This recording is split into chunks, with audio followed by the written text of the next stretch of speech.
जोहार, नमस्कार, जय धर्मेश। आज मैं पुनः पार्ट 2 लेके आपके पास आया हूँ संविधान की बातें करने। तो आज हम इससे बात करेंगे नागरिकता पर कि भारत में जो नागरिकता का जो अनुच्छेद हैं, जो अधिकार हैं, नागरिकता कौन-कौन व्यक्ति को होगा। तो ये भारत के संविधान का भाग 2 में आता है और अनुच्छेद 5 में आता है। लेकिन इससे पहले भाग 1 और 1 से 4 तक जो अनुच्छेद हैं, इस पर हम लोग बाद में चर्चा करेंगे चूँकि ये संघ और उसके राज्य क्षेत्र का बात है और इसमें काफ़ी संशोधन हो गए हैं और संशोधन हुए हैं एक हिसाब से अनलीगल तरीके से ही हुए हैं संशोधन, एक हिसाब से आप समझें। चूँकि जिस वक़्त इसका संशोधन किया जा रहा था 1956 में, तो उस वक़्त हमारे बुजुर्ग, हमारे अभिभावक, हमारे पुरखे ये सब पढ़े-लिखे नहीं थे, उनको समझ में नहीं आया संशोधन कैसे हुआ, क्यों हुआ, कहाँ से हुआ और हमारा 5वीं अनुसूची के हिसाब से शासन व्यवस्था नहीं चली थी। हमारे लोगों को वो अधिकार नहीं मिला था, ना ही आज तक मिला है। तो इसीलिए उस पर हम लोग बाद में डिस्कस करेंगे कि जो हमारे क्षेत्र लूटे गए हैं या हमारे क्षेत्र जो छूट गए हैं 5वीं अनुसूची से जिसको हटाए गए हैं, कम किए गए हैं। तो उस पर हम लोग बाद में डिस्कस करेंगे कि वो हमारे अंदर में कैसे आएँगे। लेकिन आज हम बात करेंगे नागरिकता पर। तो संविधान में नागरिकता एकदम सीधा-सीधा शब्द में लिखा हुआ है कि भारत के संविधान के प्रारंभ पर नागरिकता, इस संविधान के प्रारंभ पर प्रत्येक व्यक्ति जिसका भारत के राज्य क्षेत्र में अधिवास है और जो भारत के राज्य क्षेत्र में जन्मा था या जिसके माता-पिता में से कोई भारत के राज्य क्षेत्र में जन्मा था या जो ऐसे प्रारंभ से ठीक पहले कम से कम 5 वर्ष तक भारत के राज्य क्षेत्र में मामूली तौर पर निवासी रहा है, भारत का नागरिक होगा। यानी इसमें स्पष्ट लिखा हुआ है अधिवास था, यानी कहने का मतलब है अधिवास का मतलब आधा आवास। जैसे अंग्रेज आए थे, तो यहाँ रहते थे, शासन करते थे, चले जाते थे। उसके बाद जो है आपका जो मुगल हैं या जो फारसी हैं या जो आर्य हैं, ये भी मतलब आक्रमण करके ही तो हमारे यहाँ आए थे, जो शासन कर रहे थे। लेकिन जैसे अंग्रेज का शासन आता है, ये मुगल हो या फारसी हो या आर्य, ये लोग उनके चमचागिरी हो गए। मतलब उनके साथ मिल के शासन करते थे, उनका दाहिना-बायाँ बन के शासन करते थे। तो सवाल उठता है जब आज़ादी की लड़ाई लड़ी गई और आज़ादी मिला, ऐसा सुनने को मिला, कहने को मिला, यानी हमारे अभिभावक को लगा कि अब तो हमको आज़ादी मिला। यानी हमारा पुरखों का एक ही कहना था कि अब हमसे अन्न जो लूटा जाता था, माँगा जाता था, हम पर मेरा जंगल को जो काटा जाता था, अतिक्रमण किया जाता था, ये सब अब नहीं होगा कह के हमारे पूर्वज निफ़िक्र थे। जो कार्याधारी पुरखे थे, वो पढ़े-लिखे नहीं थे और उ उनको लगा कि भाई अब आज़ादी मिल ही गई है, तो अब हम लोग को दिक्कत नहीं है, अब हम लोग निफ़िक्र अपना खाएँगे, पिएँगे, रहेंगे, पैदा करेंगे, जिएँगे, ऐसा उनका सोच था। और उस समय वस्तु विनिमय प्रणाली थी, तो ज़्यादा आवश्यकता भी नहीं था लोगों को किसी भी कपड़ा का या किसी भी तरीका का विज्ञान आगे नहीं हुआ था, तो उस वक़्त सिर्फ़ खाना और पीना, रहना, यही सब था। दूसरी बात है कि हमारे यहाँ लोगों को खाने-पीने का या दूध-दही का, मांस-मछली का या कंद-मूल का, जड़ी-बूटी का, किसी भी तरीके से हमारे बुजुर्ग कमज़ोर नहीं थे। इसीलिए जब जाने लगे यानी आज़ादी देने की बात कही, तो अंग्रेज़ों और बाहरी जितने लोग थे उनके चमचा-बेलचा जो पहले से शासन करते थे, सभी ने मिल के एक गुप्त समझौता किया जिसको 99 साल का लीज का कहा जाता है। एक हिसाब से अंदरूनी समझौता जो हमारे पुरखे उस अंदरूनी समझौता से अनभिज्ञ थे, कि जैसे आगे विज्ञान बढ़ेगा, आगे शिक्षित होंगे तो आगे का शासन व्यवस्था कैसा होगा इस चीज़ को वे लोग अनुमान नहीं कर पाए थे और ज़्यादा मतलब भी नहीं रखे थे। तो 1956 में 50 में जैसे नया सरकार गठित होता है, नामटीपी टाइप से एक मोटा-मोटी कमिटी बनता है आपस में और संविधान लिखने की बात होती है और संविधान लिखने में बाबा साहेब भीमराव अम्बेडकर जी को का योगदान ज़्यादा था, चूँकि ये ज़्यादा पढ़े-लिखे थे। बाकी जितने लोगों का कमिटी में इनके साथ अटैच किया गया था लगभग मतलब 99% लोग उस कमिटी में नाम मात्र का थे, सब भागते गए, सब अपने ज़िम्मेदारी से पीछे हटते गए। बाबा भीमराव अम्बेडकर के कंधों पर बहुत बड़ी ज़िम्मेवारी थी और वैसे विषम परिस्थिति में विदेशी लोगों से झेलना, उनसे लड़ना इनके लिए बहुत कठिन था और कठिन परिस्थिति में उन्होंने जिस तरीके से संविधान को लिखा, यानी जैसे-जैसे शब्दों का प्रयोग किया, यही कारण है कि आज हम खुल के बोल पा रहे हैं कि आज भी हम आज़ाद नहीं हैं और हम आज़ादी के लिए लड़ सकते हैं, ले सकते हैं और ऐसा उनकी सुविधा दिए उन्होंने कि हम बिना लड़े आज़ादी ले सकते हैं। तो आगे हम वो सब सारा अनुच्छेद को बताएँगे, किस अनुच्छेद में क्या है, नहीं है। तब है कि हम उसको उसी को ओर आ रहे हैं कि हम आधा आज़ादी है कह रहे हैं, लेकिन पूरी आज़ादी हम ले सकते हैं, बशर्ते हमको समझना होगा।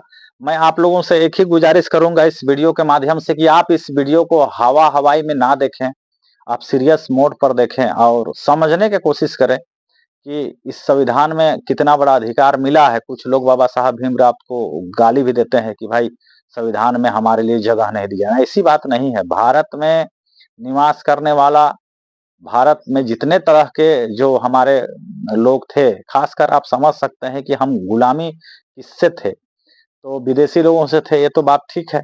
लेकिन दूसरी बात है कि यहाँ के लोग का परिचय कैसे होगा और विदेशी का परिचय कैसे होगा। तो 2 कारण, एक एक तो हो गया विद्यमान विधि रूढ़ि प्रथा से आप जान सकते हैं कि कौन पालन करते हैं, कौन पालन नहीं करते हैं। अगर पालन करते हैं तो समझ लीजिए भारत के ये जड़ है, मूल है।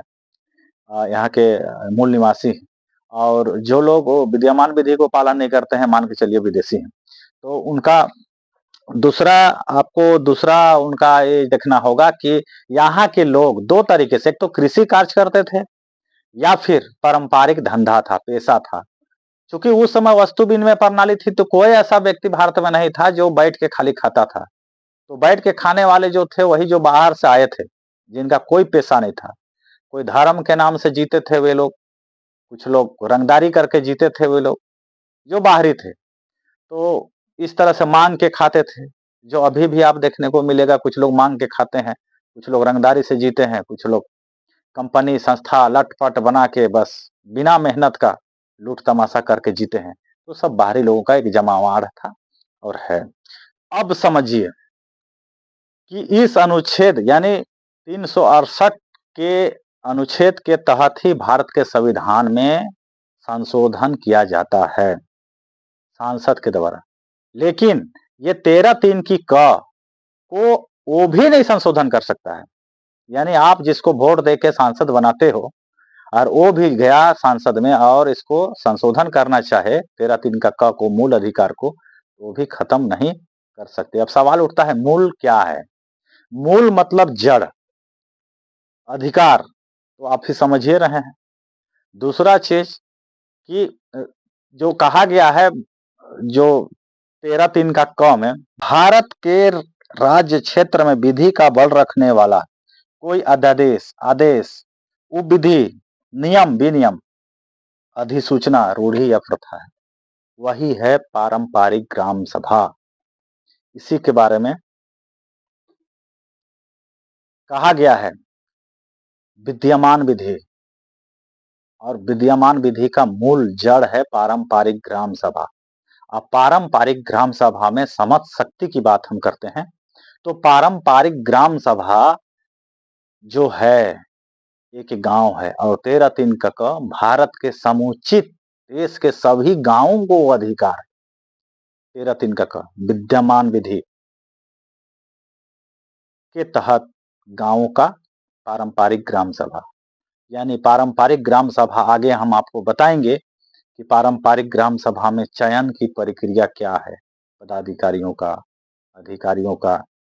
और पारंपरिक ग्राम सभा आप एक मोटा-मोटी समझ लीजिए कि पहले के समय में भारत के हर गांव में एक सारना स्थल दुनिया के हर गांव में होती थी, मतलब भारत के हर गांव में। अब भारत बोले तो 10 देश आप समझ लीजिए। जो अगला वीडियो में मैंने भागवान में बताया था कि भारत में थे 10 जो राज्य थे या देश को अलग-अलग बनाया गया, 10 देश का समूह जो था भारत, उसके अंदर में हर गांव में एक सारना, एक अखड़ा, एक देवी मंडप, हर गांव में 2 आपका ये बगीचा, बैल चराने के लिए, गाय बैल चराने के लिए जो जमीनें होती थी, वो हर एक गांव में, जिसको बथान डाँड़ बोलते हैं या चारागाह डाँड़ बोलते हैं। तीसरा आगे जो है हर गांव में पहान खेत, पहान, पुजार, महतो, भंडारी, कटहा, कोटवार, घोड़ा, पैनभारा, 8 पंच, मतलब 8 लोगों पदाधिकारी जो पारंपरिक ग्राम सभा के पूर्व से थे, उनकी जमीन विद्यमान विधि को पूरा कराने के लिए, करने के लिए और जो चीज होती थी, जिसमें कुम्हार के द्वारा बनाया हुआ मिट्टी के बर्तन, लोहरा के द्वारा बनाया हुआ औजार, तूरी के लिए बांस का जो ये होता था उनका, मतलब बर्तन बोलिए, बांस का जो शादी ब्याह चाहे और जगह जरूरत का चीज था। इसी तरह से घासी महली, यानी जो बादक, ढाक नगेरा बजाने वालों का, मतलब विद्यमान विधि के अंदर में आगे और भी तेल, उस वक्त तेली तेली के लिए भी जमीन दी गई थी, जो तेल का जो जरूरत पूरा करते थे, बड़ाई जो कपड़ा बुनते थे, कारिया बुनते थे, उनके लिए जो मिला था। अहीर जो दूध का प्रयोग करता था, मतलब जितने भी जातियां हैं भारत में, अलग अलग क्षेत्र में अलग अलग नामों से जाना जाता है, अलग अलग भाषा का प्रयोग किया जा सकता है। इसीलिए किसी भी पद और किसी भी जाति और किसी भी काम को क्षेत्र और भाषा के हिसाब से अलग अलग सेंटेंस बात हो सकती है, लेकिन कार्यों के आधार पर उनको समझा जा सकता है। क्योंकि नाम तो अब इधर झारखंड में ही, छोटा नागपुर में ही कहीं पर बैगा कहते हैं, कहीं पर पहान कहते हैं, कहीं पर और कुछ कहते हैं।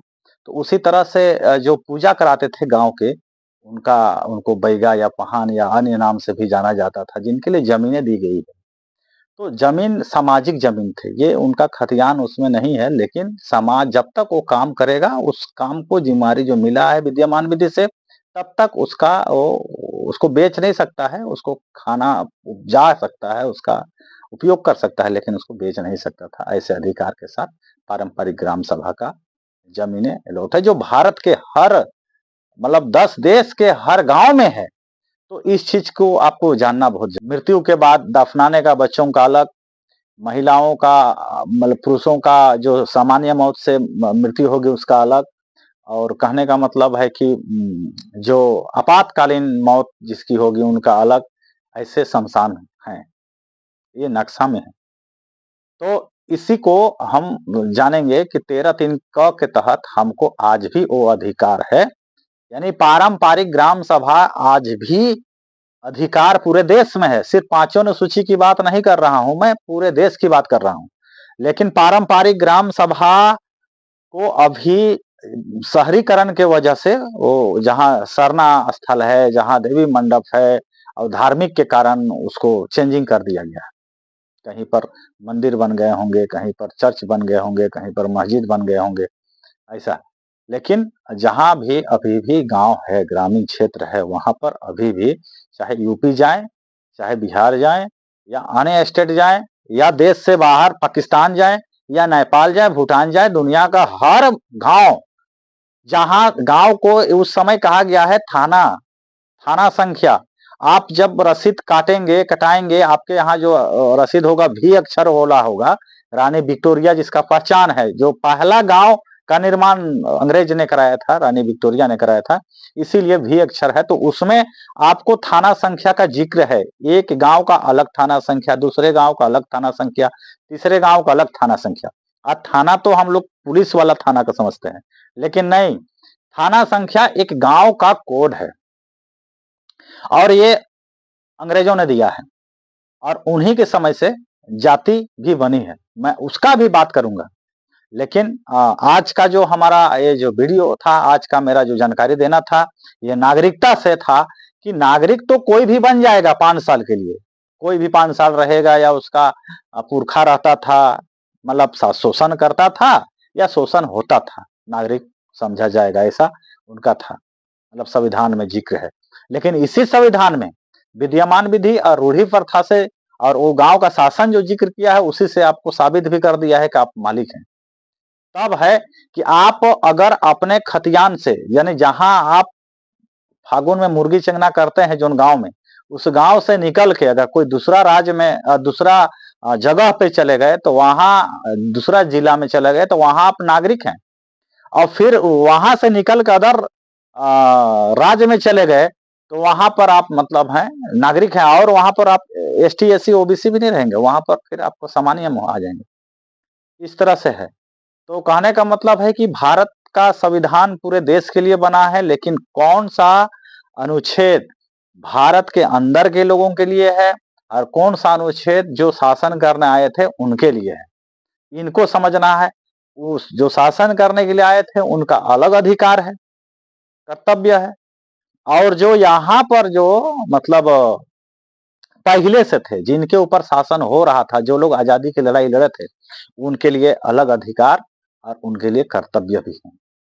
तो ज़्यादा अधिकार और कर्तव्य यहाँ के लोगों के लिए है। जैसे उदाहरण के लिए आप समझ लीजिए, एक रेंटर को आप मान के चलिए, आप किसी के घर में रेंट में रहने जाते हैं, तो रेंटर के लिए कानून बनाया जाएगा या उस घर का मालिक के लिए कानून बनाया जाएगा? आप विचित्र आप समझिए कि आप अगर किसी के घर में रेंट जाते हैं, तो रेंटर के लिए कानून बनाया जाएगा या फिर उस घर में रहने वाला जो मकान मालिक है उसके लिए कानून बनाया जाएगा? तो नहीं, मकान मालिक के लिए कानून नहीं बनता है, रेंटर के लिए बनता है। तो सेम टू सेम आप जान लीजिए कि भारत के आप मालिक हैं और आपके अंदर में एक संविधान बना। संविधान एक हिसाब से समझ लीजिए कि अंग्रेजों ने आँख मिचौली की तरह बाहरी लोगों ने हम लोग के साथ किया, और अगर संविधान बना और उसी वक़्त तीनों क्षेत्र, भारत के 3 क्षेत्र के तीनों क्षेत्र के जो अलग-अलग कानून थे, अधिकार थे, उस हिसाब से शासन अगर चलती, तो हम कह सकते थे कि हम आज़ाद हैं और हमको कोई कमी नहीं है। लेकिन मतलब क्षेत्र के हिसाब से कानून बने, लेकिन क्षेत्र के हिसाब से शासन नहीं चल रहे हैं।